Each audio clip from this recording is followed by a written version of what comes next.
Hi, welcome to Module 3 on the 13 categories of IDEA eligibility. Throughout my years of teaching grades 5 through 12, one thing has stood out to me. No student is the same. This is true of students with disabilities, though they may all be clustered under the IDEA umbrella and then further under each disability category. Everyone has a different spin, strengths, preferences, interests, and needs in their lives, and a vast array of cultural and ecological influences. For this module, we will learn about the 13 disability categories and the various characteristics of disabilities, statistics, evidence-based practices, assessments, curricula, web content accessibility practices, assistive technology, outcomes, and resources specific to each disability. It's important to understand that this list of disabilities involves real people and affects them each differently. For the rest of the modules, we will learn through the students on a fictional IEP roster.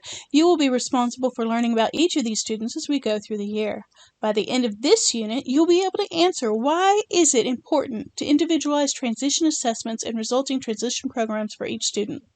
After reading through your students' IEPs, you already learn a little bit about them. For example, Amara has moderate intellectual disabilities but wants to live on her own. Bonji's eligibility is deaf-blindness and he wants to be a lawyer. Katari's car accident 3 years ago left her with severe traumatic brain injury. Diego's autism and sensory needs offers a challenge for least restrictive environment. Eric's ADHD is a factor in his issues in weighing options and making decisions. Frederick needs an environmental assessment at work due to his hearing impairment. Gina struggles with state tests due to her specific learning disability and reading comprehension. Henry's emotional behavioral disorder, oppositional defiance, requires attention to workplace communication. Irina's frustration due to her speech-language disability is a barrier in her self-advocacy.